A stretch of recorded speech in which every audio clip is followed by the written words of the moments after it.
Bharat Ratna doctor Babasaheb Ambedkar यांनी सर्वसामान्य दीनदलित मागासवर्गीयांना भारतीय राज्यघटनेच्या माध्यमातून अनेक अधिकार दिलेले आहेत. या अधिकाराच्या जोरावर आज सर्वसामान्य दीनदलित बांधव मोठ्या पदापर्यंत आले आहेत. प्रत्येक क्षेत्रात अग्रेसर आहेत.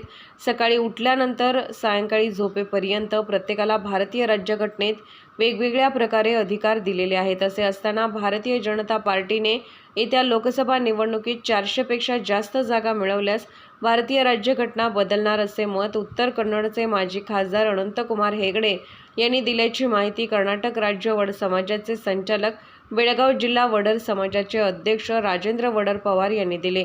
राजेंद्र पवार पुढे म्हणाले, शनिवार दिनांक 9 रोजी सायंकाळी उत्तर कन्नडचे माजी खासदार अनंतकुमार हेगडे यांनी पत्रकार परिषद घेऊन अशी माहिती दिली की येत्या लोकसभा निवडणुकीत जर भाजप पक्ष 400 पेक्षा जास्त जागा मिळवले तर पुढील काळात भारतीय राज्यघटना बदलायला वेळ लागणार नाही. पण जर का भाजप सत्तेवर आले आणि त्यांचे 400 पेक्षा जास्त लोकसभा खासदार निवडून आले तर मात्र संपूर्ण देशातील दीनदलित गोरगरीब बांधवांचे अधिकार संपूर्णतः नष्ट होणार आहेत. भारतीय राज्यघटनेने दीनदलितांना जगायचे शिकवले, राहायचे शिकवले, लढायचे शिकवले. राज्यघटनेच्या माध्यमातून देशातील प्रत्येक विभागात काम करीत आहेत आणि जर भारतीय राज्यघटना बदलली गेली तर वरील सर्व अधिकार मिळणार नाहीत. त्यासाठी येत्या लोकसभा निवडणुकीत दीनदलित मागासवर्गीय बांधव काँग्रेसच्या पाठीशी राहून केंद्रात काँग्रेस सरकार स्थापन करण्यासाठी मतदान करावे, अन्यथा येणारे दिवस फार वाईट जातील असे सांगितले. त्यासाठी आत्तापासूनच मागासवर्गीय एकत्र येण्याची गरज असल्याचे मतही व्यक्त केले.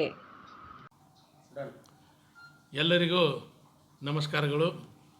ನಾನು ರಾಜೇಂದ್ರ ರಾಮಪ್ಪ ಪವಾರ್ ಉರ್ಫ್ ವಡ್ಡರ್, ಜಿಲ್ಲಾ ಪಂಚಾಯಿತಿಯ ಮಾಜಿ ಸದಸ್ಯರು, ಅದೇ ರೀತಿಯಾಗಿ OCCI world community council of ಇಂಡಿಯಾದ ರಾಜ್ಯ ಸಂಚಾಲಕನಾಗಿದ್ದು, ಅದೇ ರೀತಿಯಾಗಿ ಬೆಳಗಾವಿ ಜಿಲ್ಲೆಯ ವಡ್ಡರ್ ಸಮಾಜದ ಅಧ್ಯಕ್ಷನಾಗಿದ್ದು, ತಮಗೆ ಹೇಳಲಿಕ್ಕೆ ಬಯಸ್ತಾ ಇದ್ದೀನೆಂದರೆ, ನಿನ್ನೆ ಸಾಯಂಕಾಲ ಪತ್ರಿಕಾಗೋಷ್ಠಿ ಕರೆದು ಮಾಜಿ ದಕ್ಷಿಣ ಕನ್ನಡದ ಮಾಜಿ ಸಂಸದರಾಗಿರ್ತಕ್ಕಂಥ ಅನಂತಕುಮಾರ್ ಹೆಗಡೆ ಅವರು ಒಂದು ವಿಶೇಷ ಪತ್ರಿಕಾಗೋಷ್ಠಿಯಲ್ಲಿ ವಿಷಯವನ್ನು ಮಂಡಿಸಿದ್ದಾರೆ. ಅದೇನೆಂದರೆ, ರಾಜ್ಯದಲ್ಲಿರ್ತಕ್ಕಂಥ ಎಲ್ಲ ಪರಿಶಿಷ್ಟ ವರ್ಗದ ಜನಾಂಗರಿರ್ಬೋದು, ಅಲ್ಪಸಂಖ್ಯಾತರಿರ್ಬೋದು, ಗೋರಗರೀಬರಿರೋದವರು ಎಲ್ಲರಿಗೂ ಕೂಡ ನೋವು ತಂದು ಉಂಟು ಮಾಡಿರ್ತಕ್ಕಂಥ ಒಂದು ವಿಷಯವನ್ನು ಅವರು ಮಾತಾಡಿರ್ತಾರೆ. ದೇಶದಲ್ಲಿರ್ತಕ್ಕಂಥ ಎಲ್ಲರಿಗೂ ಕೂಡ ನಾನು ಮನವಿಯನ್ನು ಮಾಡ್ಕೊತಿದ್ದೇನೆ. ಅನಂತಕುಮಾರ್ ಹೆಗಡೆ ಅವರು ಇಷ್ಟೊಂದು ಅವಾಚ್ಯ ಶಬ್ದದಿಂದ ಒಂದು ಮಾತನ್ನು ಹೇಳಿದ್ದಾರೆ. ಏನಂದ್ರೆ, ನಮ್ಮೆಲ್ಲರ ವಿಶ್ವರತ್ನ ಆಗಿರ್ತಕ್ಕಂಥ ಡಾಕ್ಟರ್ ಬಾಬಾ ಸಾಹೇಬ್ ಅಂಬೇಡ್ಕರ್ ಇವರು ಬರೆದಿರ್ತಕ್ಕಂಥ ಸಂವಿಧಾನ, ಆ ಸಂವಿಧಾನವನ್ನು ತಿದ್ದುಪಡಿ ಮಾಡಬೇಕಾದ್ರೆ ಬರ್ತಕ್ಕಂಥ ಲೋಕಸಭಾ ಚುನಾವಣೆಯಲ್ಲಿ 400+ ಲೋಕಸಭಾ ಸದಸ್ಯರು ಆರಿಸಿ ಬಂದರೆ ಆ ಸಂವಿಧಾನವನ್ನು ತಿದ್ದುಪಡಿ ಮಾಡ್ತೀವಿ ಅಂತ ಘಂಟಾಘೋಷವಾಗಿ ಆ ಪತ್ರಿಕಾಗೋಷ್ಠಿಯಲ್ಲಿ ದಕ್ಷಿಣ ಕನ್ನಡ ಜಿಲ್ಲೆಯ ಮಾಜಿ ಸಂಸದರಾಗಿರ್ತಕ್ಕಂಥ ಅನಂತಕುಮಾರ್ ಹೆಗಡೆ ಅವರು ಪತ್ರಿಕಾಗೋಷ್ಠಿಯಲ್ಲಿ ವ್ಯಕ್ತ ಮಾಡಿದ್ದಾರೆ. ಅದಕ್ಕೋಸ್ಕರ ನನ್ನ ಮನವಿ ಏನೆಂದರೆ, ಇವತ್ತು ನಾವು ಬೆಳಗ್ಗೆಯಿಂದ ಸಾಯಂಕಾಲದವರೆಗೆ ಏನನ್ನು ಅನುಕರಣೆ ಮಾಡ್ತಾಯಿದ್ದೀವಿ, ಇದೆಲ್ಲ ಸಂವಿಧಾನದ ಮುಖಾಂತರ. ಸಂವಿಧಾನ ಇದೆ ಅಂತ ಈ ಒಂದು ಭಾರತ ದೇಶದಲ್ಲಿ ನ್ಯಾಯ ಇರ್ಬೋದು, ಸರ್ಕಾರದ ಯೋಜನೆ ಇರ್ಬೋದು, ಬರ್ತಕ್ಕಂಥ ಎಲ್ಲ ಕೂಡ ಒಂದು ಯೋಜನೆಗಳನ್ನು ಅನುಷ್ಠಾನಗೊಳಿಸುವುದು ಈ ಸಂವಿಧಾನ ಇದೆ ಅಂದರೆ ನಾವಿದ್ದೇವೆ. ಆದರೆ ಇವತ್ತು ಎಲ್ಲರೂ ಕೂಡ ವಿಚಾರ ಮಾಡಬೇಕಂತ ವಿಷಯ ಅಂದರೆ, ಅನಂತಕುಮಾರ್ ಹೆಗಡೆ ಅವರು ಡಾಕ್ಟರ್ ಬಾಬಾ ಸಾಹೇಬ್ ಬರೆದಿರ್ತಕ್ಕಂಥ ಸಂವಿಧಾನವನ್ನು BJP ಅವರು ಬದಲಿ ಮಾಡಲಿಕ್ಕೆ ಹೊಂಟಿದ್ದಾರೆ. ಆ ಕಾರಣಕ್ಕಾಗಿ ಬರ್ತಕ್ಕಂಥ ಲೋಕಸಭಾ ಚುನಾವಣೆಯಲ್ಲಿ ಎಲ್ಲ ಜನರು ಎಚ್ಚೆತ್ತುಕೊಂಡು ಇವತ್ತು ಕಾಂಗ್ರೆಸ್ ಪಕ್ಷಕ್ಕೆ ಮತದಾನವನ್ನು ಮಾಡಬೇಕು. ಯಾಕೆ ಕಾಂಗ್ರೆಸ್ ಪಕ್ಷಕ್ಕೆ ಮತದಾನ ಮಾಡಬೇಕಂದ್ರೆ, ನಾವಿರೋದು ಸಂವಿಧಾನ ಮುಖಾಂತರ.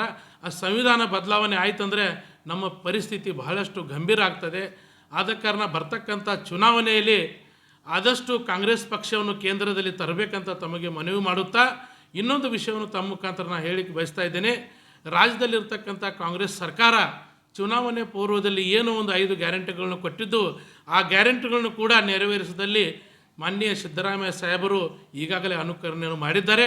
ಅದರ ಒಂದು ವಿಚಾರವನ್ನು ಇಟ್ಟುಕೊಂಡು ಕೇಂದ್ರದಲ್ಲಿರ್ತಕ್ಕಂಥ ರಾಹುಲ್ ಗಾಂಧೀಜಿ ಇರ್ಬೋದು, ಸೋನಿಯಾ ಗಾಂಧೀಜಿ ಇರ್ಬೋದು, ಮಲ್ಲಿಕಾರ್ಜುನ್ ಖರ್ಗೆ ಇರ್ಬೋದು, ಇವರೆಲ್ಲರನ್ನೂ ಕೂಡ ಇವತ್ತು ಸಂವಿಧಾನವನ್ನು ಉಳಿಸಲಿಕ್ಕೆ ಪ್ರಯತ್ನ ಮಾಡ್ತಾ ಇದ್ದಾರೆ. ಅದೇ BJP ಅವರು ಇವತ್ತು ಮನೋವಾದಿಗಳು ಇವತ್ತು ಅವ್ರು ಏನು ವಿಚಾರ ಮಾಡ್ತಾ ಇದ್ದಾರೆ ಅಂದರೆ, ಭಾರತದಲ್ಲಿರ್ತಕ್ಕಂಥ ಸಂವಿಧಾನವನ್ನು ತಿದ್ದುಪಡಿ ಮಾಡಬೇಕಂತ ಅವರ ತಲೆಯಲ್ಲಿ ವಿಚಾರ ಇದೆ.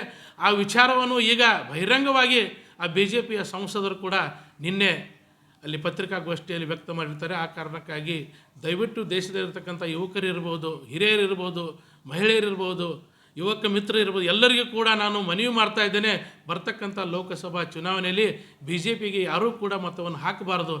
ಯಾಕೆ ಹಾಕಬಾರ್ದು ಅಂತ ಸಂವಿಧಾನವನ್ನು ಬದಲಿ ಮಾಡೋಕ್ಕೋಸ್ಕರ ಇವರೆಲ್ಲರೂ ಕೂಡ ಈ ಒಂದು ಅನುಕರಣೆ ಮಾಡ್ತಾ ಇದ್ದಾರೆ. ಅದಕ್ಕೆ ತದ್ವಿರೋಧವಾಗಿ ಕೇಂದ್ರದಲ್ಲಿ ಸರ್ಕಾರ ಕಾಂಗ್ರೆಸ್ ಬರಬೇಕಂತ ಮನವಿ ಮಾಡುತ್ತಾ ಸಂವಿಧಾನ ಗಟ್ಟಿಗೊಳಿಸೋದಕ್ಕೋಸ್ಕರ ತಾವು ಕಾಂಗ್ರೆಸ್ಗೆ ಮತದಾನ ಮಾಡಬೇಕಂತ ಕಳಕಳಿ विनंतीಯನ್ನು ನಾನು ಮಾಡ್ತಾ इದ್ದೇನೆ. आमच्या चॅनलला लाईक करा, सबस्क्राईब करा व बेल आयकॉनवर क्लिक करा.